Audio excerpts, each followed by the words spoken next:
J'ai une très bonne nouvelle pour vous les copains.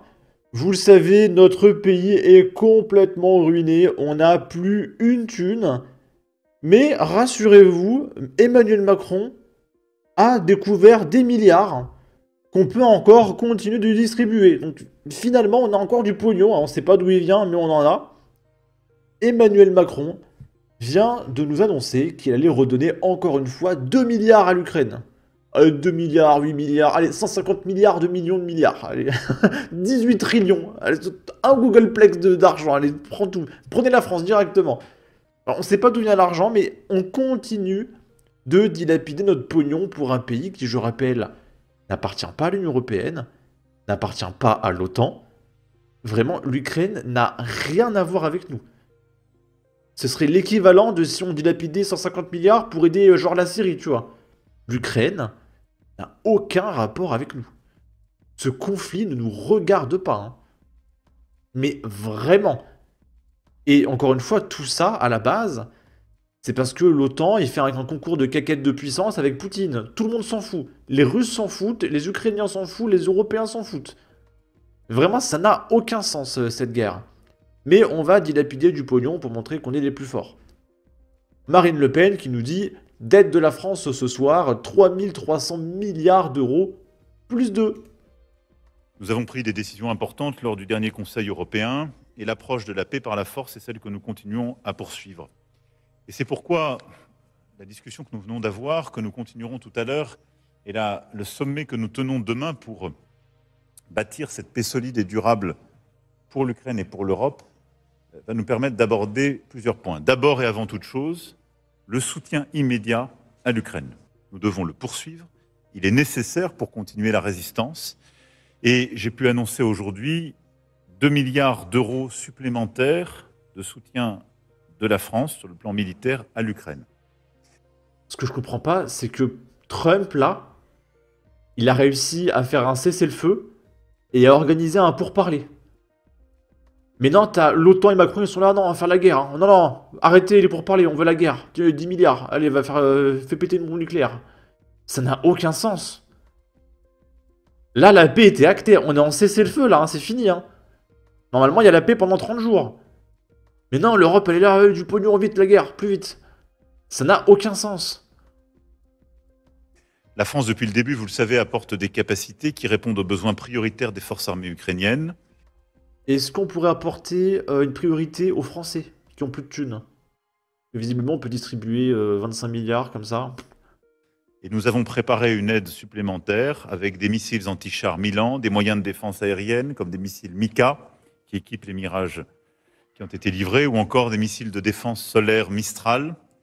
Pour tenir sur le front, les armées ukrainiennes recevront également des blindés VAM, des chars AMX-10RC, mais également de nombreuses munitions, dont certaines téléopérées ou des drones.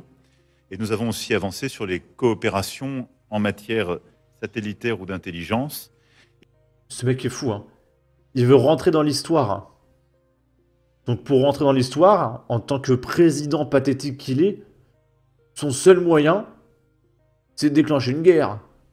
Et on racontera dans 150 ans, souvenez-vous, en 2025, Emmanuel Ier, leader de la guerre totalitaire russo-européenne, etc. C'est ça qu'il veut, en fait. Parce que là, actuellement, il n'a rien fait à part endetter le pays. Il va pas rentrer dans l'histoire. Il lui reste 2 ans. Là, faut qu'en 2 ans, il fasse un truc. C'est pour ça, hein. Et ce soutien sera complété également par des productions d'équipements en Ukraine, grâce au partenariat noué avec nos entreprises de défense. Ces 2 milliards d'euros de soutien, Payé par Nicolas. c'est une part de ce premier volet, et notre volonté demain est de mobiliser tous les... Alors, s'il te plaît, ne dis pas notre. À minima, ne nous inclus pas dans ta merde. Tu dis ma volonté, j'ai donné de l'argent. N'utilise pas nous ou nos. S'il te plaît, voilà. partenaires qui seront présents pour continuer ce soutien immédiat à l'Ukraine. C'est terrible, hein. Et ce qui est délirant, et en fait, il y a tellement de trucs délirants. Le mec, il est pas capable de renvoyer un Algérien sous OQTF qui a des problèmes psychiatriques qui se bave dessus. Mais il va aller faire une tête contre Poutine, en fait. Ça n'a aucun sens, mais vraiment. Ça n'a aucun sens. Tony Lepêtre qui nous dit « Serrez bien votre ceinture, bande de gueux. Macron vient de décider d'envoyer 2 milliards de vos impôts à Zelensky. En plus des 40 milliards décidés par la folle Ursula, c'est 8 milliards pour la France. On peut crever la gueule ouverte avec eux. Il y en a ras-le-bol. » À l'instant, Macron annonce en conférence de presse avec Zelensky à l'Elysée que la France verse 2 milliards d'euros supplémentaires à l'Ukraine. Les paysans, les soignants, les malades, les Français attendront. La ruine et la guerre, ça suffit. Venez tous en manif nationale pour stopper cette folie pour la paix ce samedi 29 mars à Paris, 14h. Je pense qu'il n'y aura personne parce que c'est Florian Philippot. Fil Rouge France qui nous dit « Zelensky est-il un parasite ou un héros ? S'il vous plaît, juste quelques milliards pour rester digne. » Et là, on va regarder une séquence de la vidéo du Raptor où il est avec Papacito. Et il parle justement de ce qui se passe en Ukraine et des gauchistes qui veulent absolument aller au front. Et qui sont pour la guerre, défendre l'Ukraine, etc. On va écouter ça pendant 5-6 minutes, voire un peu plus. Parce que la politique, c'est la guerre faite d'une manière plus tranquille, tu vois. C'est la guerre froide, en fait. Et donc son discours est ignoble. Et en fait, comme tu dis, il y a ce côté en France. Attention au discours des extrêmes, je sais pas quoi. Les extrêmes, c'est violent. Pourquoi alors tu fais des discours pour aller en guerre, tu vois? Et juste une parenthèse, mais c'est drôle parce que on est obligé de parler de la France et de son mélange ethnique. On est obligé parce que ça introduit des nouvelles tensions. Ça, on en avait parlé une fois. Ça introduit des tensions inédites qui sont des tensions jamais vues en fait dans un pays. Tu vois, je pense pas que la France 2500 a ces sujets-là sur l'immigration, et qui sont des tensions fratricides et qui créent des réels déchirements. Même dans des familles, on peut arrêter de te parler parce que on te trouve raciste, on te trouve je sais pas quoi. Ça, on est sorti, tu vois, avec le sujet de l'immigration, on est sorti des sujets de disputes économiques, des choses, tu vois, terre à terre, nanana, des allocations, des je sais pas quoi. On entre dans des choses vraiment qui déchirent les peuples. Et donc, il faut vraiment faire ce parallèle-là. En Ukraine, je pense pas qu'ils aient le niveau d'immigration africaine, il faut dire les choses, qu'on a en France. Bien sûr. Et donc, tu te situes dans un pays où il y a beau avoir la guerre, parce qu'il y a la guerre quand même, les choses se passent, à mon avis, les gens continuent à faire la queue au cinéma, tu vois ce que je veux dire, ils vont au magasin, ils payent leurs courses.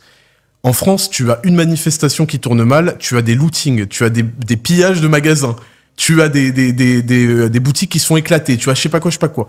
Il se passe quoi en France quand il y a la guerre, en fait?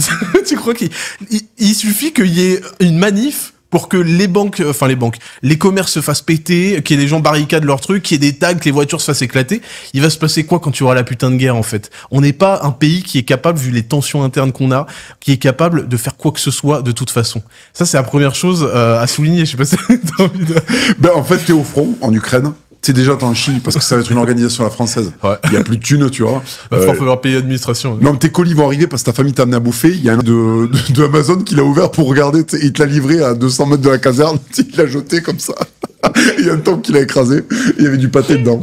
Déjà, il y a ça. Ensuite, moi, ce qui me fait triper, c'est que, parce que la France va rester là, mais elle va pas arrêter de la France pendant que t'es au front. Ça va continuer la même chose. Donc, tu vas au front, tu rentres chez toi, il y a des squatteurs.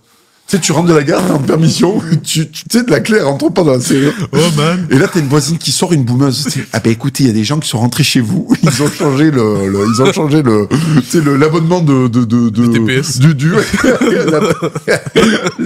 L'abonnement orange. Donc ils sont chez eux. Non mais tu vois, c'est des fous. Mais même, tu vois, par exemple, tu vas être, parce que moi, je n'arrive pas à imaginer la France au fond et pendant ce temps tu as Salah Abdeslam qui fait des gosses en prison, tu as Traoré qui passe tu sais ce que je veux dire, t'es en train de crever pour la République. Non mais moi ce que je veux qu'ils comprennent, c'est qu'il ne faut surtout pas, en fait, mourir pour la France, c'est une très très belle chose. Moi je serais prêt à le faire. J'ai sacrifié ma vie pour défendre la France historique. Et t'es dans ce cas aussi. On a sacrifié nos vies dans le sens les perspectives qu'on aurait eu, tu vois. Bon, après Dieu nous l'a bien rendu parce qu'on a des vies de liberté. Mais ce que je veux dire, c'est que la France c'est un beau projet, on peut mourir pour la France. Et c'est magnifique de mourir pour la France. Mourir pour la République, c'est de la merde.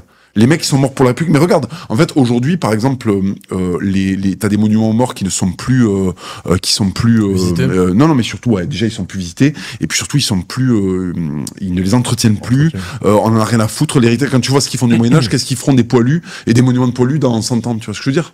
On est dans un pays qui se déteste, en fait. Ah mais moi je te le dis, tu seras sur le front, il y aura des rubriques France Inter pour se foutre de la gueule des beaufs ou des tuches qui savent pas recharger leur fusil. Il y a Christian Clavier qui va faire un sketch. Christian Clavier, il aura le rôle du père raciste qui a un fils qui va se tuer. Non mais c'est horrible et heureusement qu'il meurt. Mais il y a aucune vanne. Il y a aucune vanne, c'est obligatoire. Imaginez, vous allez à la guerre. Et pendant ce temps, il y a les journalistes de France Inter qui se foutent de ta gueule. Ils ont regardé les racistes qui sont en train de crever. Et il y a le CNC qui finance un film où t'as le père raciste et son fils, il part à la guerre et il découvre que l'immigration, en fait, c'est trop cool. Mais c'est obligatoire, en fait, c'est obligatoire. Du père raciste qui a un fils qui va se tuer. Non mais c'est horrible et heureusement qu'il meurt parce que finalement sa fille devient moins raciste et elle se marie qu'un noir. Mais c'est tout le temps ça gros, c'est tout le temps ça les putains de films français. Je sais pas si t'as vu d'ailleurs le box-office là qui s'effondre. Ah oui, non mais c'est fini. Ah oui, c'est les sorties se font balayer. Bien sûr, oui, parce que c'est toujours les mêmes et puis c'est nul, puis les mecs ils savent plus à qui ils parlent. Non mais oui, c'est en fait tu vas mourir sur le front, il y a Kevin Razi qui relance le live pour dire que la France c'est de la merde. Non mais de toute façon cette guerre, il y a deux choses quand même qu'il y a de bien. C'est que déjà le bon côté, c'est qu'on est tellement devenu le toutou des États-Unis qu'en fait les Américains, là Trump il a dit vos gueules, il y aura pas de guerre. Et c'est très très bien comme ça et j'espère qu'on va pas pouvoir la déclencher sans son assentiment. Ensuite, il y a plus de thunes. On a plus de thunes, tu vois ce que je veux dire, donc on peut pas faire la guerre. Tu sais, là, j'ai sorti il y a le site où tu vois la dette. Ouais.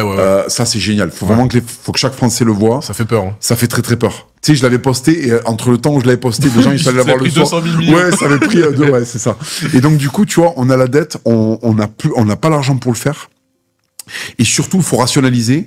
Est-ce que quand tu vas au cinéma, le mec qui allume un téléphone et qui dit wesh, c'est Sergueï? Tu vois? Non, c'est pas Sergueï. C'est Bakary.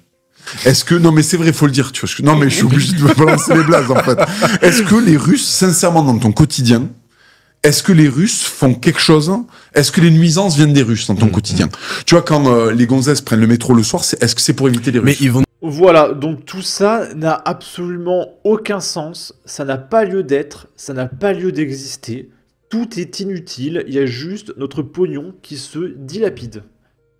Et il faudra payer pour un pays qui ne nous regarde pas. Et si un jour la France est en crise, l'Ukraine n'en aura strictement rien à foutre. Mais vraiment, hein. Pourquoi un pays en dehors de l'Union Européenne et même de l'OTAN irait donner du pognon à la France? Personne n'aide la France. Hein. Aucun pays dans la planète n'aide la France. Alors je suis pas au courant. Il n'y a que la France qui dilapide son pognon chez tout le monde, mais personne ne donne du pognon. Hein. Bon. Sur ce, n'hésitez pas à donner votre avis, votre opinion, à partager, liker, commenter, ça aidera au référencement de la vidéo sur YouTube. Abonnez-vous, suivez-moi sur Twitter, prenez soin de vous, salut!